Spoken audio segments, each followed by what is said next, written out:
Hola, soy Andrés Leal, su host en Triari Audio Experience, el único podcast de tecnología e innovación aplicado a la industria del real estate y la construcción en América Latina. Gracias por escucharnos y comparta este contenido. Hoy tenemos un podcast increíble donde estoy seguro que ustedes van a aprender a conocer de manera profunda a uno de los emprendedores más relevantes del ecosistema PropTech, Jerónimo Uribe de La House. Espero que este podcast sea de alto valor para ustedes. Recuerden que se viene una temporada exclusiva con neodesarrolladores inmobiliarios. Se viene el lanzamiento mundial el 26 de agosto. Este fin de semana podrán acceder a la primera temporada de cómo la innovación y la tecnología está permeando el desarrollo inmobiliario en América Latina. Tendremos 10 exclusivos podcasts con empresarios de la industria desde Uruguay, Chile, Colombia, México, Miami, que nos estarán contando cómo la industria del desarrollo inmobiliario se está transformando. El diseño, la arquitectura, la construcción, la operación de distintos asset class. Prepárese, suscríbase, comparte este podcast con más empresarios, emprendedores, líderes de la industria de bienes raíces en América Latina y de la construcción.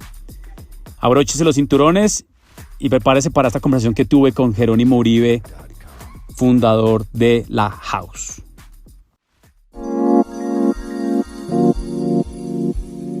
Bienvenido. ¿Y dónde estás ahorita, Jerónimo? Ahorita estoy en la Ciudad de México, donde vivo desde hace 1 año y medio. ¿Pero cuándo te devuelves para acá? Cuando México país sea rentable. Cuando vemos flujo de caja positivo. Buen dato. Bien, ¿cómo nació La House desde el punto de vista digital, Jerónimo? ¿Cómo fue esa apertura de decir, oiga, para allá va el negocio, tenemos que ir allá, tenemos que evolucionar allá, tenemos que ser disruptivos hacia allá? Cuéntanos ese paso de, oiga, tenemos que movernos en este momento. Sí, tiene como 3 avenidas. Una avenida académica, una avenida profesional y una avenida personal. Comienzo con la académica. Los fundadores tuvimos la buena fortuna de coincidir en el MBA de Stanford, que es una gran oportunidad para hacer una inmersión en el ecosistema de negocios digitales. Pues, Tomás Luis lo comenzó en el 2010, allá conoció a Rodrigo Sánchez Ríos, que lo comenzó en el 2011, yo lo comencé en el 2012, no había nacido Nubank, pues la única empresa latinoamericana en bolsa era Mercado Libre, creo que Despegar todavía no había hecho su IPO, y pues fue una gran oportunidad para aprender del mundo digital. Desde ahí comenzamos a preguntarnos, desde ahí comenzamos juntos una empresa de desarrollo inmobiliario, de inversión y desarrollo inmobiliario, pero con la inquietud viendo todo lo que pasaba alrededor de cómo alguna solución digital o algunas soluciones digitales podían hacer más eficiente el proceso de desarrollo inmobiliario. No lo declaramos explícitamente, pero en el fondo, pues más allá de una herramienta interna, todos pensábamos como que aspiracional hacer algo digital por la velocidad de escalamiento, por el potencial de hacer algo más disruptivo, de más alto impacto, mucho más rápido que el desarrollo inmobiliario. Desde ahí comenzamos a investigar el estado de los portales inmobiliarios en América Latina, los portales de clasificados, con una pregunta que era por qué habían tenido un impacto tan diferente en la industria versus Estados Unidos. Para no hacer el cuento largo, pues ahí concluimos que en Estados Unidos le habían dado visibilidad, liquidez a un mercado organizado. Por el contrario, en América Latina habían amplificado las fallas de mercado, de informalidad de los brokers, de ausencia de mandatos exclusivos, de ausencia de mecanismos para garantizar las comisiones de las partes, lo cual resultaba en una experiencia online pésima. Entonces, prácticamente lo que los clasificados fueron en su primera década fue literalmente la digitalización de un clasificado con algo más de facilidad de búsqueda, mejora incremental, marginal en la facilidad de búsqueda. Y esa primera conclusión fue que nos ilustró, no, si algún día, porque ahí estábamos todavía metidos en la película de desarrollo inmobiliario, si algún día pensamos un negocio independiente en la cadena de venta de vivienda o en la cadena de comercialización inmobiliaria, debe ser controlando toda la transacción, toda la experiencia del usuario, para garantizar que corregimos las fallas de mercado. Y eso más o menos lo dejamos en el congelador y ahí voy a la segunda avenida, que es el desarrollo, que es la profesional y es el desarrollo inmobiliario. En el día a día de ese desarrollo inmobiliario interactuamos con muchísimos agentes inmobiliarios de todo tipo, porque los hay de todo tipo, los hay de lotes para desarrollo, se les llaman loteros, los hay de venta de vivienda más especializados en alquiler, más especializados en venta, asesores de salas de venta de constructores aliados.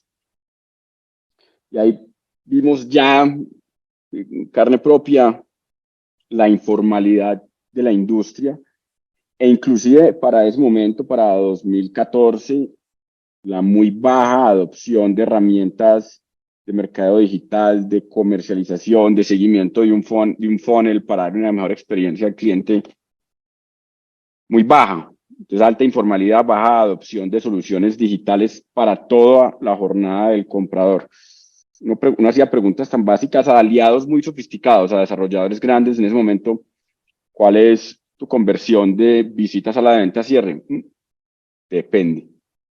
¿Cuál es tu costo por transacción en publicidad digital? No tengo ni idea. Y todos decían, no, es que los clasificados me mandan muchos leads, pero no cierran. No cerraban porque las salas de venta no los llamaban. Ellos no tenían cómo visibilizar eso. De 100 leads que llegaban, mandaban a 3 o 4. El trabajo del vendedor de sala de ventas era atender la persona que pase, que cruce esa puerta. Esa es la avenida profesional. Ahí comenzamos a observar dolores y oportunidades. Y la avenida personal es que, pues, mi hermano y yo somos de Medellín, pero estuvimos 13 años por fuera de Medellín. Nos mudamos de regreso. Nuestro socio Rodrigo Sánchez es mexicano, vivió 10 años en Estados Unidos, se mudó a Medellín. Santiago García, nuestro CTO cofundador, estuvo 5 años en Brasil, se mudó a Medellín, todos en un periodo muy comprimido de tiempo, y todos vivimos la experiencia de buscar. Y ninguno estaba comprando, todos estábamos arrendando, pero no los dolores eran agudos y dijimos, si esto es el dolor psicológico de arrendar, ¿cómo será el dolor psicológico de comprar? Lo primero que hicimos fue montar una plataforma para cargar lotes con posibilidad de desarrollo inmobiliario. Entonces en esa plataforma montamos como 300 brokers, nos subieron como 1000 lotes, montamos unas capas geoestadísticas para analizar cada uno con mucha más precisión y tratamos de abrirlo a desarrolladores aliados. Tuvo muy poquita atracción.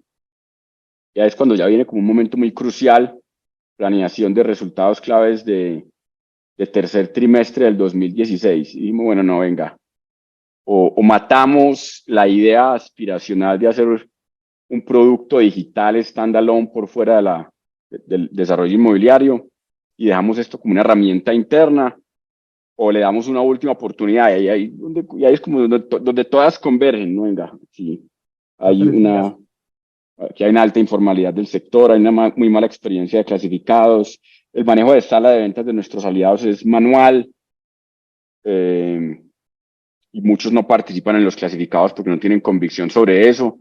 No hay un marketplace que agregue vivienda nueva con buena experiencia de usuario a lo largo de todo el funnel. Y ese fue el primer insight. Bueno, salgamos a probar eso. Vamos a probar hipótesis. Montamos unas páginas que llamaban encontramostuproyecto.com, inversioninmobiliaria.com. No había proyecto. No había nada, simplemente cuál es tu presupuesto, responda 5 preguntas. Ya hasta se me olvidó cómo se llama esa herramienta muy fácil de integrar de cuestionario. Responda 5 preguntas en eso, integradas a un Google Sheets.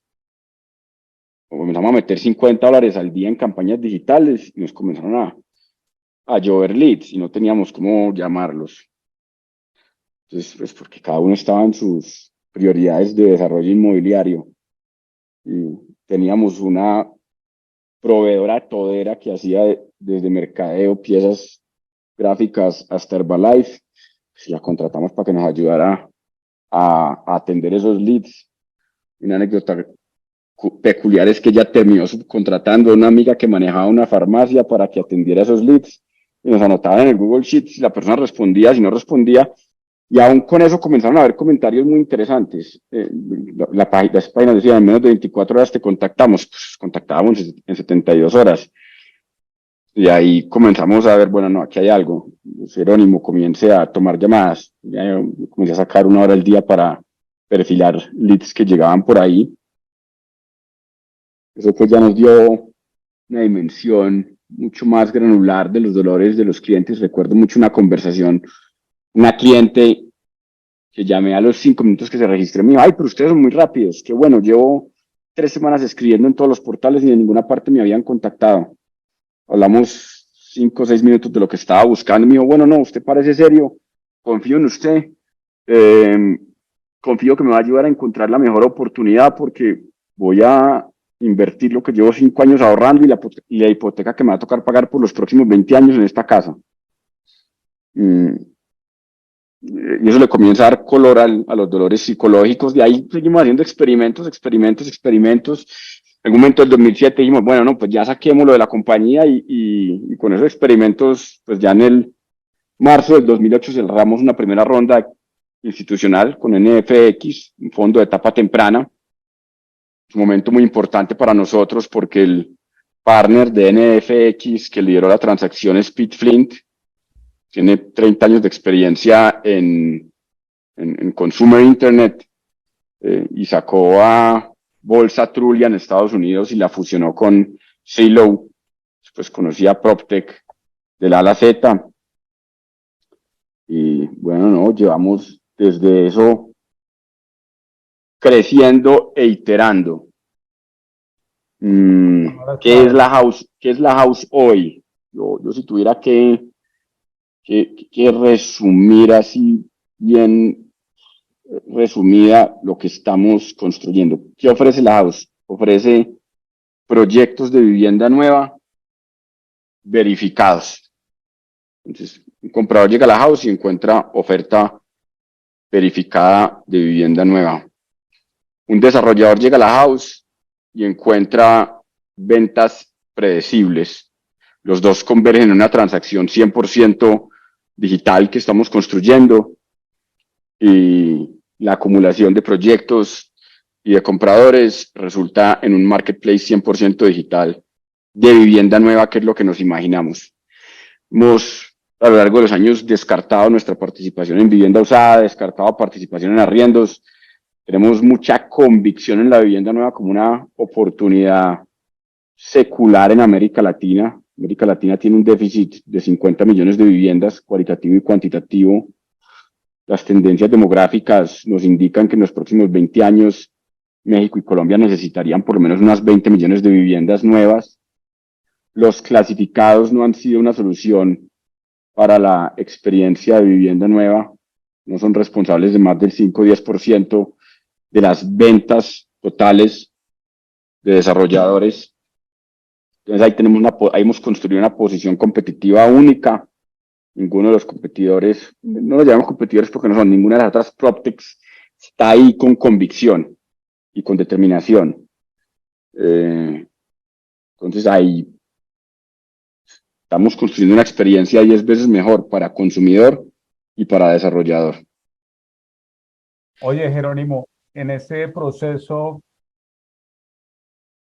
uno de los temas que hemos venido abordando un poco el desarrollo de la cultura en una startup.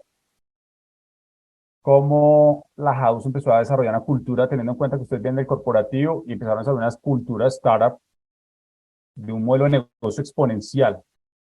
¿Cómo crees tú que lo más complejo en una startup, desarrollar cultura en una organización en la medida que va creciendo? ¿Cuál crees tú que han sido esos retos de crear una cultura en la house? ¿Cuáles han sido como la visión, los valores de la house como startup y ya creciendo en donde están? ¿Cuáles crees que han sido esas características de cultura de la house? Nosotros tenemos 5 valores. Declarar valores es lo más fácil del mundo. Seleccionar las primeras 50 personas, codificarlos en conductas es lo más difícil. Y yo, pues creo que en un momento de crecimiento muy acelerado, una parte de la cultura se diluyó, porque en algún momento del tiempo, 90% de las personas tenían menos de 6 meses, y es imposible mantener cohesionada y hilvanada la cultura con esa cantidad de influjo de personas. Pero te diría que pues, las primeras, un número sacado del bolsillo, las primeras 50 contrataciones son determinantes, determinantes. No puede tener o no puede tener unos valores explícitos, pero sí tiene que mapear unas conductas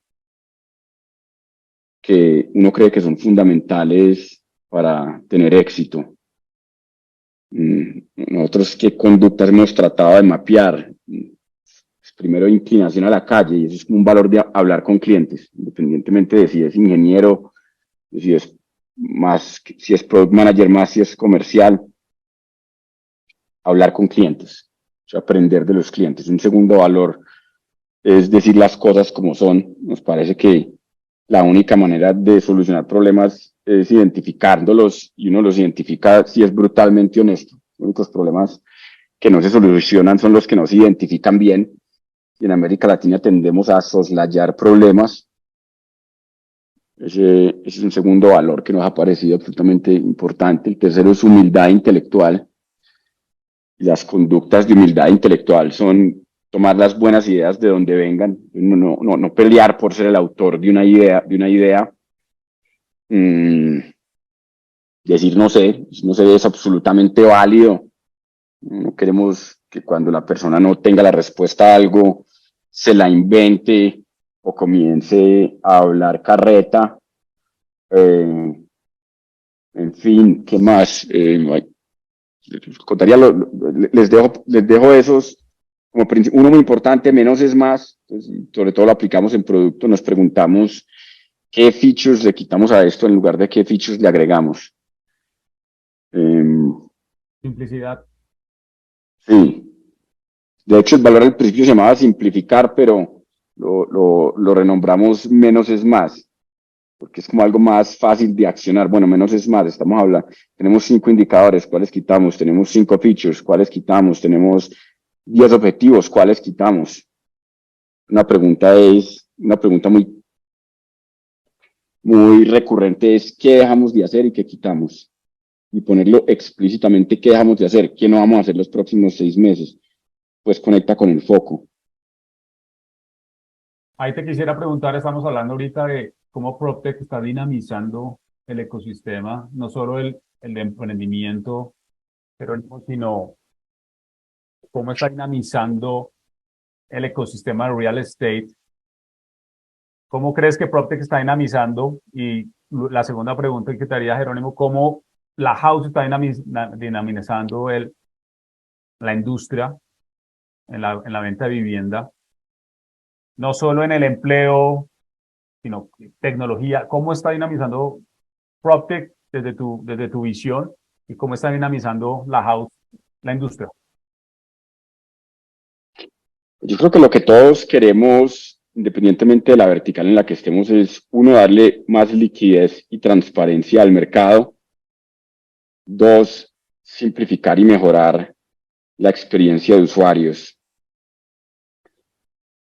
Hay un componente que es estructural y que ninguno todavía tiene una solución, y es cómo incrementar la penetración del crédito en América Latina. pues, digamos, el mercado de vivienda de Estados Unidos, los europeos tienen en buena parte la eficiencia que tienen porque tienen penetración de crédito hipotecario del 50% o más, Estados Unidos del 75%. Eso quiere decir que 75% de los hogares en Estados Unidos tienen una hipoteca, da muy similar si lo miden como valor del crédito hipotecario, del stock de crédito hipotecario sobre valor de la vivienda. En América Latina eso oscila entre el 5 y el 11%. Chile es un outlier que tiene el 20%. Argentina es otro outlier que tiene el 1%. En Argentina todas las transacciones inmobiliarias son en efectivos. Entonces hay un reto estructural para dinamizar el sector residencial en América Latina y yo creo que ninguna PropTech tiene la respuesta. ¿Cuál es nuestra teoría? Porque yo creo que sigue siendo una teoría. Hay que tener mucho más volumen para que esa dinamización sea una realidad. 65% del volumen de vivienda nueva lo hacen desarrolladores medianos y pequeños. Y es un dato que pocas personas saben. No tienen en la cabeza el top of mind los Amarillos y los Colpatrias del mundo. Hay mucho desarrollador de 2 proyectos, de 3 proyectos, sin capacidades de ventas institucionales, sin capacidades de medición de potencial demanda para un proyecto, sin capacidad de salida al mercado en múltiples canales. Nosotros estamos solucionando para ese desarrollo.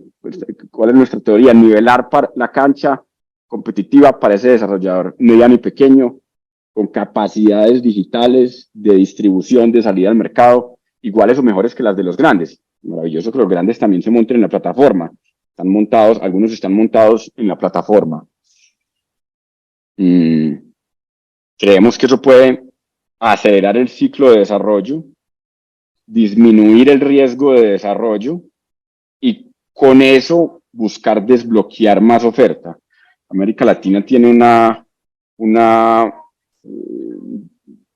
desacople entre oferta y demanda. Hay mucha más demanda potencial. No se va a liberar si no hay crédito, pero también debería salir más oferta al mercado de la que sale. La Ciudad de México, el área metropolitana tiene 5.5 millones de hogares. Si uno asumiera que la tasa de obsolescencia de vivienda es el 1%, debería construir 55.000 viviendas al año.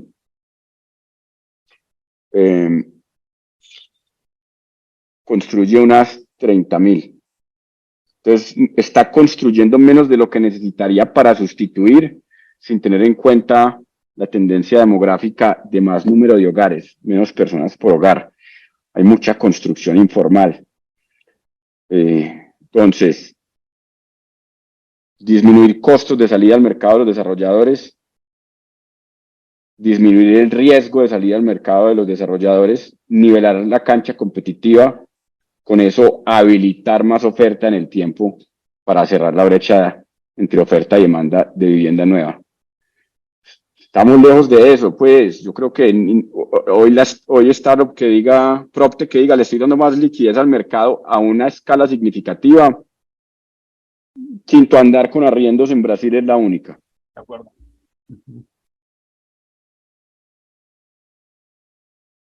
Pasando a un tema que es, digamos, hemos venido aprendiendo, Jerónimo, cuéntanos un poco qué significa para ti haber con el equipo empezar a liderar el ecosistema aquí en PropTech, pero en términos de ronda, de inversión, de capital de riesgo.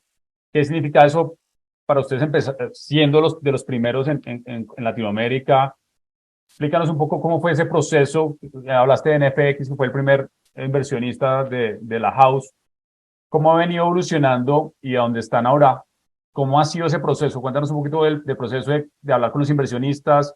Aquí la mayoría están aprendiendo de Venture Capital, es la primera vez que lo escuchan. Cuéntanos de manera simple cómo ha sido ese proceso de levantamiento de capital y cómo ves ahora la perspectiva 2023. Me hubiera gustado que alguien me hubiera dado un curso de fundraising antes de salir a hacerlo.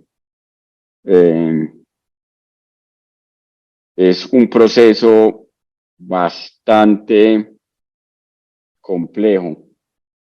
Creo que el último pitch deck no le trabajamos 3 meses y le hicimos por ahí unas 80 iteraciones.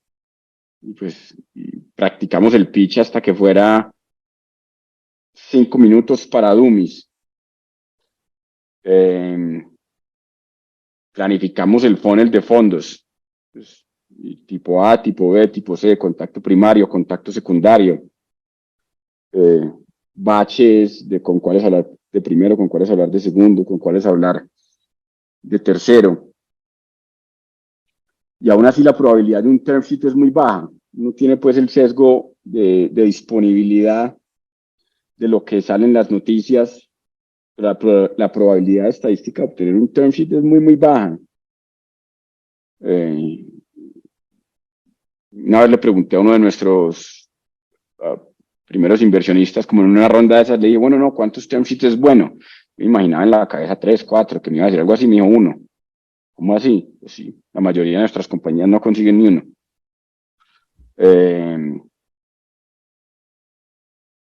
Los últimos años para América Latina pues, fueron espectaculares. Creo que 2021 fue una aberración. De acuerdo. Y el 2021 no se va a repetir, y no se va a repetir en buena medida por una razón. Aproximadamente 70% del influjo de capital lo hicieron 3 fondos, SoftBank, Tiger y D1. Esos fondos no van a volver a etapa temprana. Es eso de term sheets en 24 horas compitiendo cuál fondo era más rápido, eso no se va a repetir.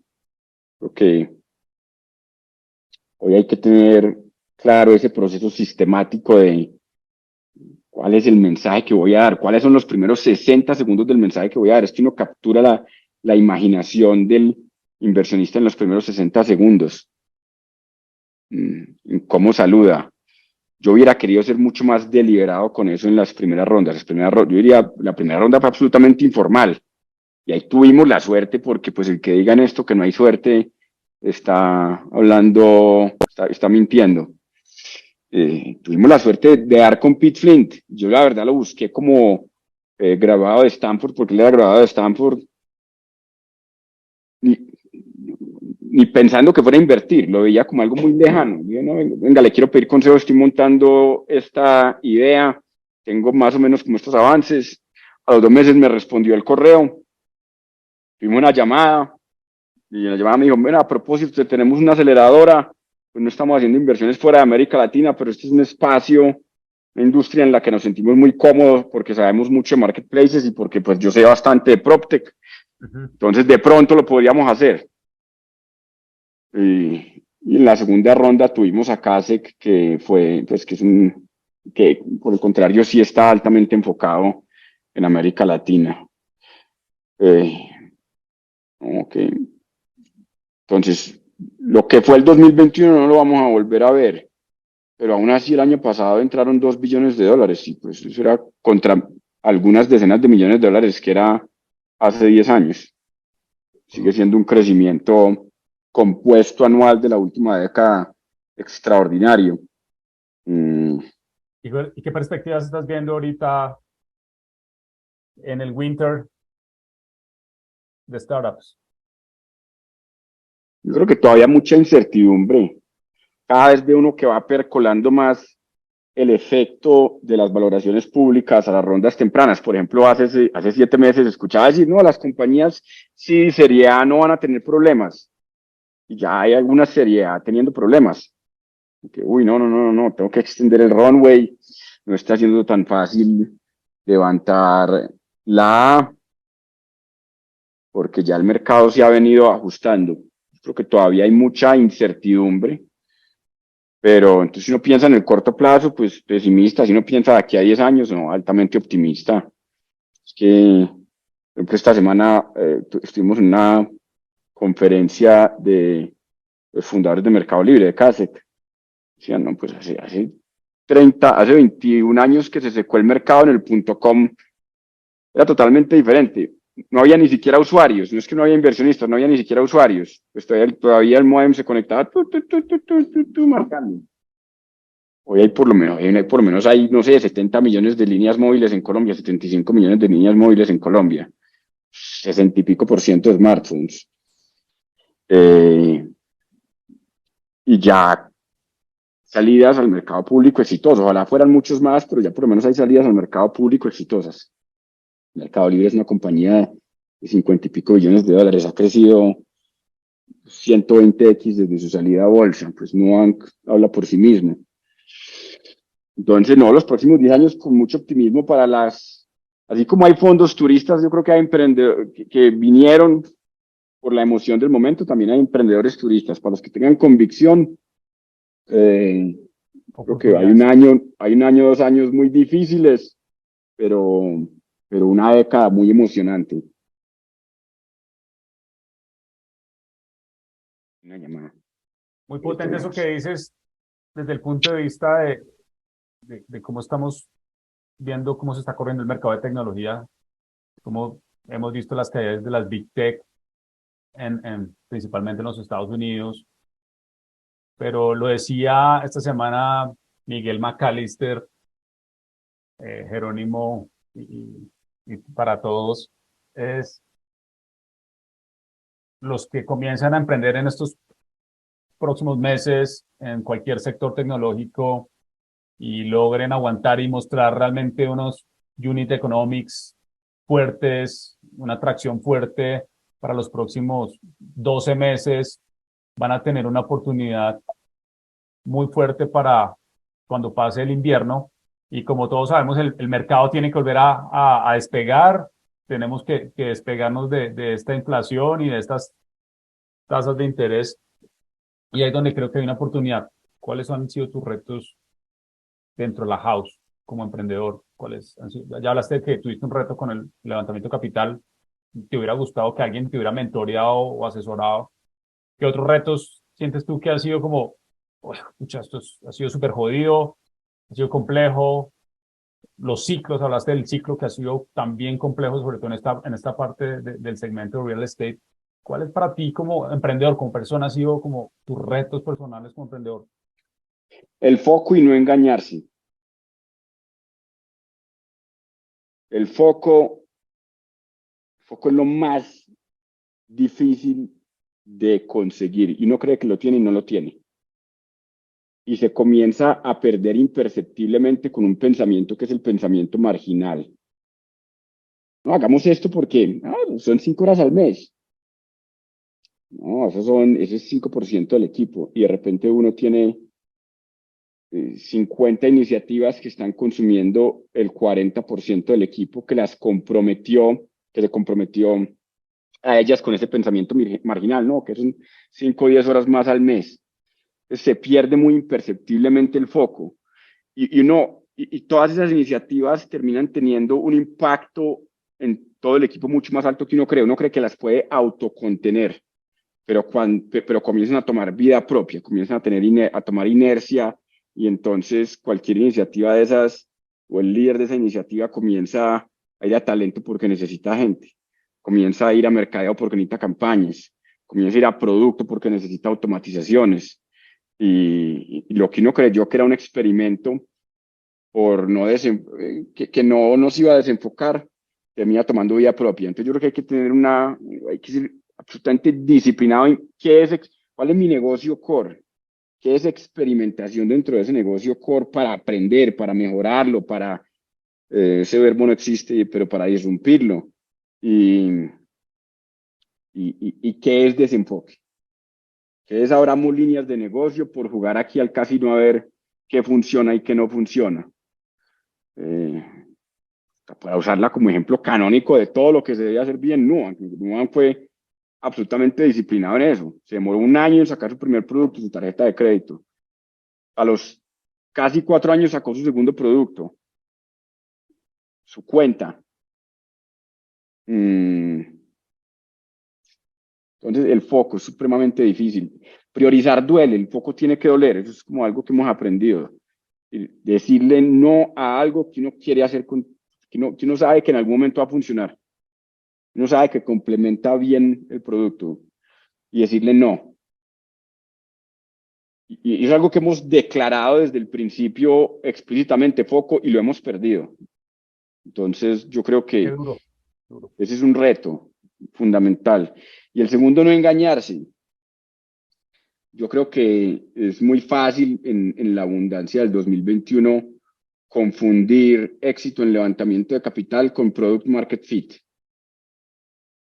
Y Google y Facebook lo llevan a uno a engañarse en qué tanto product market fit hay.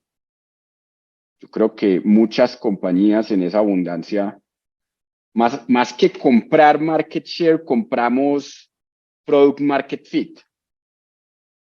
Nuestro inversionista decía, paid marketing es como una droga. Y porque esconde todo lo malo y hace creer todo lo bueno. Y le hace creer a uno que lo bueno es mucho mejor de lo que verdaderamente es. Yo creo que por eso un valor que hemos reforzado es decir las cosas como son, mantener un grado alto de honestidad brutal, pues que duela, con mucho respeto, con mucho sentido humano, pero que tenga problemas sintiéndose incómodo, este no es el lugar. ¿Cuál fue el reto del talento, Jerónimo? Uno de los mensajes que siempre le dejo en América Latina a la industria es el reto del talento en los próximos años. Necesitamos talento en Latinoamérica. Todos los CEOs y founders sabemos que el reto que tenemos, a pesar de que hemos mejorado en términos de que podemos acceder a mejor talento, pero todavía no tenemos el talento de Israel o un talento como el de Holanda, donde puede llegar uno a desarrollar high tech en Latinoamérica. ¿Cuál es tu visión de las personas que necesitan las startups de tecnología? ¿Cuál es tu visión de esas personas o esos equipos que realmente pueden potenciar un modelo de negocio en América Latina y llevarlo al siguiente nivel, como digamos, lo hemos visto en Europa o en Asia o en los Estados Unidos? ¿Qué percepción tú tienes del talento de la gente en Latinoamérica? No, a ver, culturalmente creo que hay personas extraordinarias, hay talento extraordinario, hay un déficit de competencias en producto, es como el déficit que más me preocupa. Uno compara los product managers con los product managers americanos con los product managers latinoamericanos, y todavía hay una brecha muy alta, muy alta. Pues inclusive yo como director de producto de facto de la compañía, me comparo con colegas americanos y pues digo, aquí hay una brecha de conocimientos y de competencias y yo creo que algo que necesitan hacer las startups en algún momento es buen product management. Y es una profesión que todavía se comprende poco y donde hay un déficit alto de competencias en América Latina. Creo que es un reto importante. Y una cosa es lanzar líneas de negocios habilitadas digitalmente, otra cosa es lanzar buenos productos digitales. Muchas empresas hacemos es como algo de IT con experiencia de usuario, pero no un buen producto digital. Entonces ahí creo que hay un reto estructural en América Latina, que cada startup va a tener que descifrar por sí misma cómo va llenando ese vacío. Okay. Pero te pregunta aquí Juan C. López, ¿qué tanto se debe dedicar las empresas a invertir en innovación? Digamos, tu visión que tuviste en la parte de desarrollo inmobiliario, ¿qué crees? Las empresas tradicionales deben invertir en innovación, empezar a mejorar el core de negocio, eh, sin perder el foco de lo que están haciendo actualmente. ¿Qué visión tienes tú? No, pues la respuesta es sí. ¿Qué porcentaje? No sé, eso varía de industria a industria. Promedio, ahí sacado el bolsillo.